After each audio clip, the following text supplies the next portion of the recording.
प्रभु की कथा सुनाने वाले तुमको लाखों प्रणाम, तुमको लाखों प्रणाम। हरि की कथा सुनाने वाले, प्रभु की कथा सुनाने वाले तुमको लाखों प्रणाम, तुमको लाखों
श्री सूर्य जी ने की।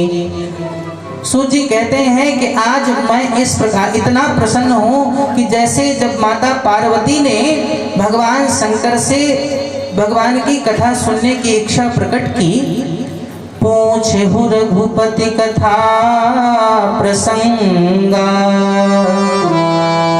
सकल लोक जग पावनी गंगा। जितना प्रसन्न भगवान शंकर थे माता पार्वती की बात को सुन करके, उतने ही प्रसन्नता आज श्री सूत जी को हुई 88,000 महात्माओं के प्रश्न को सुन करके। महात्माओं ने पूछा कि सबसे पहले श्री गुरुदेव यह बताएं कि इस श्रीमद् भागवत की रचना क्यों करनी पड़ी। व्यास जी ने जो रचना की श्रीमद् भागवत महापुराण की, ये क्यों की। इतने ग्रंथ, 4 वेद थे, शास्त्र थे, पुराण भी थे, भागवत की रचना करने की आवश्यकता क्यों हुई, यह बताइए। द्वापरे समनुप्राप्ते तृतीये युगपर्यये, जातः पराशराद्योगी वासव्यां कलया हरेः। हे ऋषियों, त्रेता की समाप्ति और तीसरे युग द्वापर युग चल रहा था। तीसरा युग व्यास जी महाराज सरस्वती नदी के किनारे जिनका आश्रम था, आश्रम का नाम है सम्याप्रास। उस सम्याप्रास नामक आश्रम में श्री व्यास जी महाराज बैठे थे, लेकिन उदास मन से, मन दुखी था व्यास जी का। उसी समय श्री नारद जी महाराज का आगमन हो गया। नारद जी को जब व्यास जी ने देखा तो व्यास जी के मन में प्रसन्नता हुई। चलो कोई दूसरा महात्मा आया, कुछ भगवान की चर्चा करेगा तो मन प्रसन्न होगा। नारद जी को देखा तो व्यास जी ने उठ करके नारद जी की पूजा अर्चना वंदना की। पूजयामास विधिवन् नारदं सुरपूजितं। नारद जी की पूजा की, वंदना की नारद जी की। बिठाया।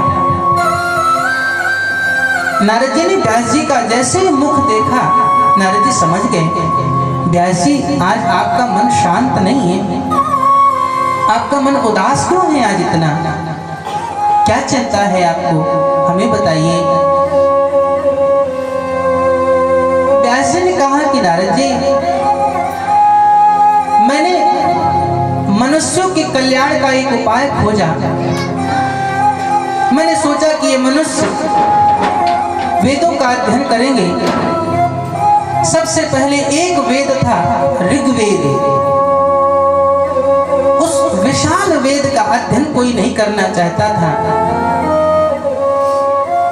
भगवत कृपा से मैंने एक वेद के 4 हिस्से कर दिए, ऋग, यजु, साम और अथर्व, 4 हिस्से कर दिए। लेकिन फिर भी वेदों की भाषा इतनी क्लिष्ट है, कठिन है कि कोई भी वेदों को पढ़ने में रुचि नहीं ले रहा था। यह विचार करके मैंने पुराणों की रचना प्रारंभ कर दी। एक एक करके मैंने 17 पुराण लिख दिए, लेकिन अभी भी मनुष्यों की रुचि उन पुराणों में नहीं है। कोई नहीं पढ़ना चाहता है उन पुराणों को।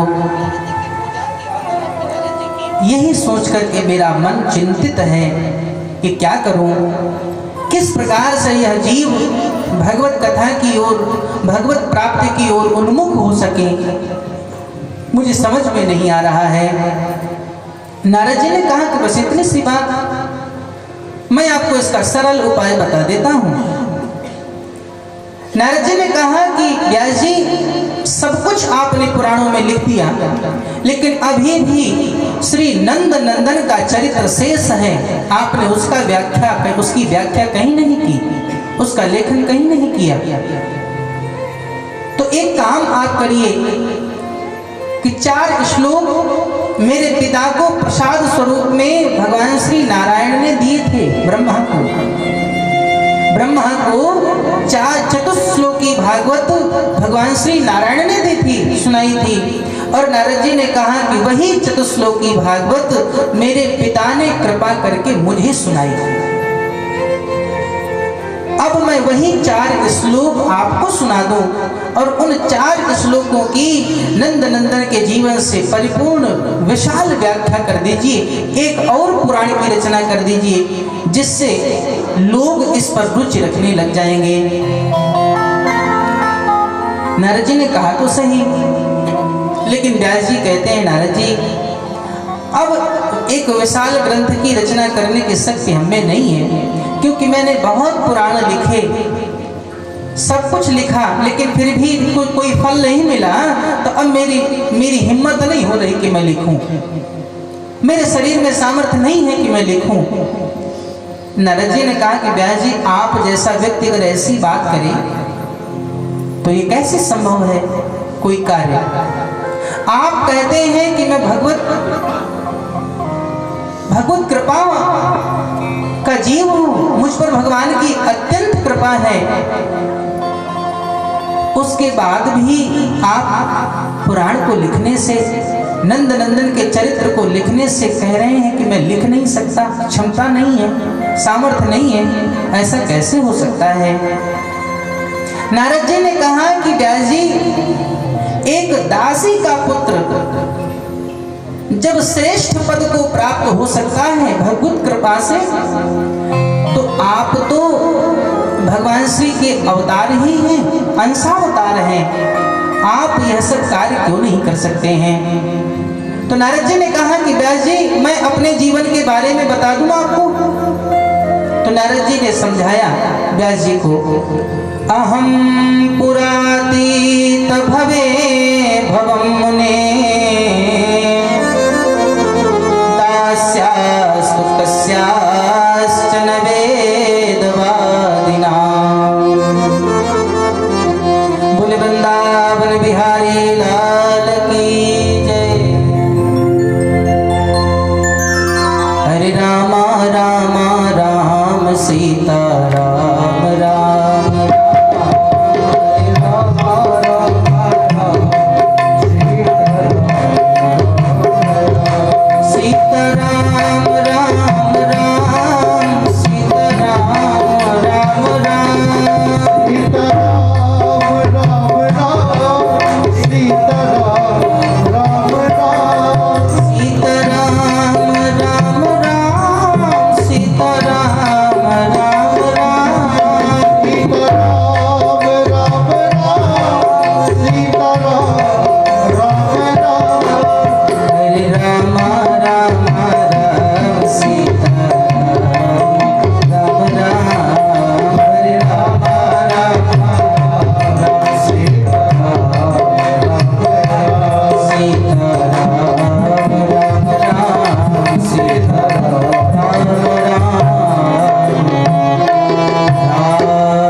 वृंदावन बिहारी लाल की।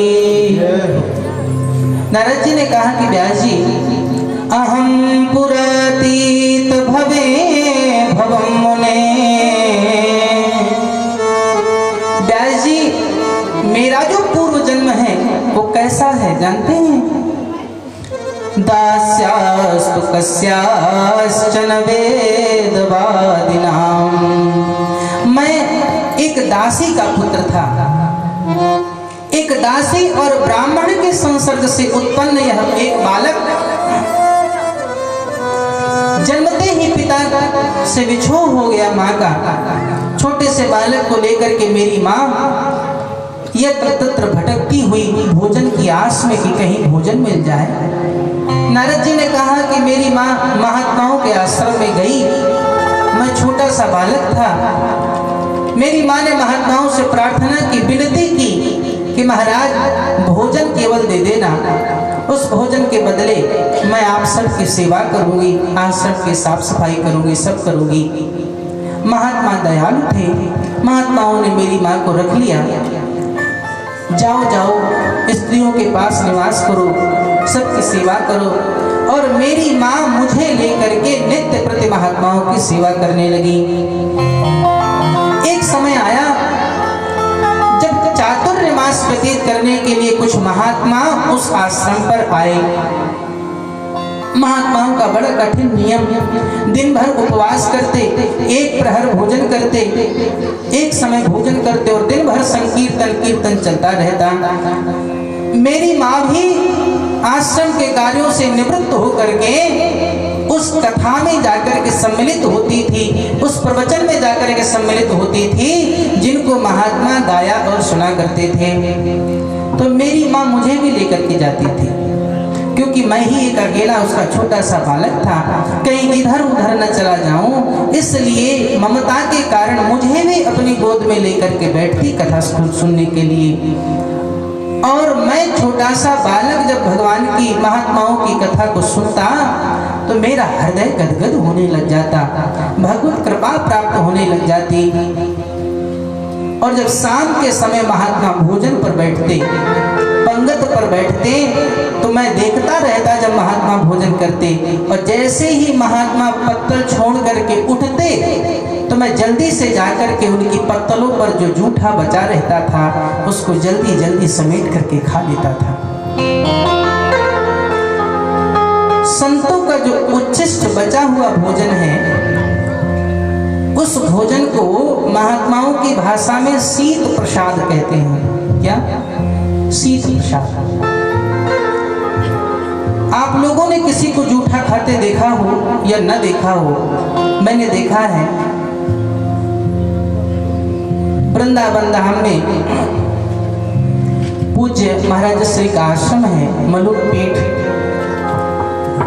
वाले महाराज का, और उस मलुक पीठ में मैं जब रहता था तो वहां भोजन करने जाता था।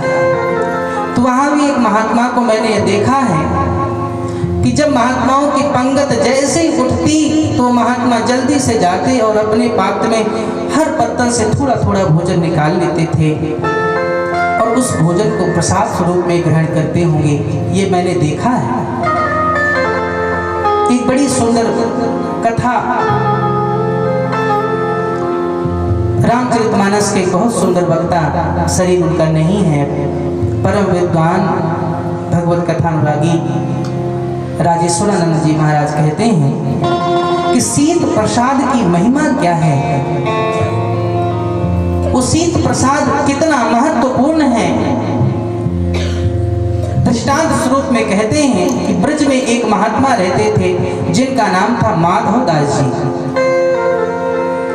और ब्रज को छोड़ करके वह अन्यत्र कहीं भी नहीं जाते थे, केवल ब्रज में ही रहते थे।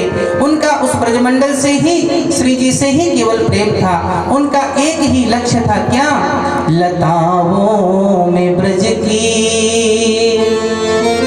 गुजारा करेंगे, कन्हैया कन्हैया पुकारा करेंगे, लताओं में ब्रज की, ब्रज में ही रहेंगे और श्री कृष्ण राधे कृष्ण कहते हुए जीवन को समाप्त कर देंगे। यह विचारधारा उन महात्माओं की। और ब्रज में रहते लता पताओं के बीच में राधा कृष्ण राधा कृष्ण राधा कृष्ण कहते।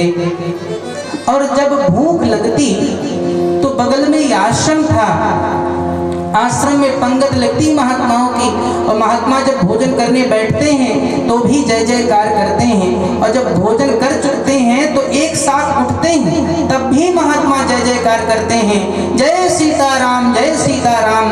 और जैसे ही श्री सीताराम का जय घोष माधव दास जी सुनते तो माधव दास जी अपनी कुटिया से एक करवा लेते, और उस करवा मतलब समझ गए कि नहीं समझ गए, मटकी, उस करवा पात्र को लेकर के महात्माओं की पंगत पर जाते और उन पत्तलों से बचा हुआ जूठन उठा करके करवा में भर करके ले आते कुटिया में। और खाने से पहले भी उनका नियम था, उनके जो ठाकुर जी थे उसी करवा के महात्माओं के जूठा भोजन जो बचा हुआ होता था, उस जूठे भोजन का सबसे पहले अपने ठाकुर जी को भोग लगाते थे, फिर इसके बाद वो प्रसाद स्वयं खाते थे माधव दास जी। ये अब हम आप क्या सोचेंगे कि